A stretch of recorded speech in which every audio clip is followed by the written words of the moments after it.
Khamenei ಹತ್ಯೆ ಕೆಲವರಿಗೆ ದುಃಖ ತಂದ್ರೆ ಇನ್ನು ಕೆಲವರಿಗೆ ಸಂಭ್ರಮಾಚರಣೆಯನ್ನ ತಂದಿದೆ. ಇರಾನ್ ಮುಕ್ತವಾಗ್ತಾ ಇದೆ, ಸ್ವತಂತ್ರವಾಗ್ತಾ ಇದೆ ಅಂತ ಸಂತಸವನ್ನ ವ್ಯಕ್ತಪಡಿಸ್ತಾ ಇದ್ದಾರೆ. ಖಮೇನಿ ಈಸ್ ಡೆಡ್ ಎಂದು ಕೂಗ್ತಾ ಮಹಿಳೆಯರು ಸಂಭ್ರಮಾಚರಣೆಯನ್ನ ಮಾಡ್ತಾ ಇದ್ದಾರಂತೆ. ಇತ್ತೀಚೆಗಷ್ಟೇ ಇರಾನ್ನಲ್ಲಿ ಪ್ರತಿಭಟನೆಗಳಾಯಿತು. ಬುರ್ಕಾವನ್ನ ಕಿತ್ತೆಸೆದು ಮಹಿಳೆಯರು ನಮಗೆ ಸ್ವಾತಂತ್ರ್ಯ ಬೇಕು ಅಂತ ಪ್ರತಿಭಟನೆಗಳನ್ನ ಮಾಡಿದರು. ಅಯಾತುಲ್ಲಾ ಖಮೇನಿ ವಿರುದ್ಧವಾಗಿ ಘೋಷಣೆಗಳನ್ನ ಕೂಗಿದ್ರು. ಅವರೆಲ್ಲರೂ ಇದೀಗ ನಮಗೆ ಸ್ವಾತಂತ್ರ್ಯ ಸಿಕ್ತು ಅಂತ ಬಹಳ ಸಂತೋಷದಿಂದ ಕುಣಿದಾಡ್ತಾ ಇದ್ದಾರೆ.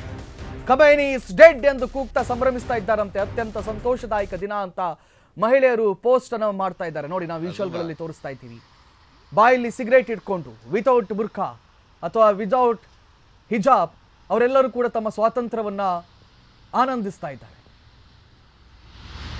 ಓಕೆ, ಇದು ಹೆಂಗಿದೆ ಅಂತ ಹೇಳಿದ್ರೆ KGF ಮೂವಿಯಲ್ಲಿ ಎಷ್ಟು ಸಿಗರೇಟ್ ಹಚ್ಚೋದಕ್ಕಿಂತಲೂ ಕೂಡ ರೋಚಕವಾಗಿದೆ.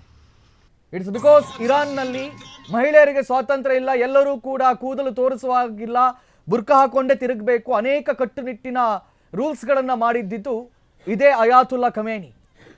ಹಾಗಾಗಿ ಅಯಾತುಲ್ಲಾ ಖಮೇನಿಯ ವಿರುದ್ಧವಾಗಿ ಕೆಲವು ರೆಬಲ್ಸ್ಗಳು ಅಲ್ಲಿ ಹುಟ್ಕೊಂಡ್ರು, ಪ್ರತಿಭಟನೆಗಳನ್ನು ಮಾಡಿದ್ರು. 35,000 ಜನರ ಮೇಲೆ ಇರಾನ್ ಮತ್ತು ಸೈನ್ಯ ಗುಂಡಿನ ದಾಳಿಯನ್ನು ಕೂಡ ಮಾಡ್ತು ಇತ್ತೀಚೆಗೆ. ನಿಮ್ಗೆ ನೆನಪಿರಲಿ, ಜಸ್ಟ್ 1 month ಬ್ಯಾಕ್ 35,000 ಪ್ರತಿಭಟನಾಕಾರರ ಮೇಲೆ ಗುಂಡಿನ ದಾಳಿಯನ್ನು ನಡೆಸುತ್ತೆ.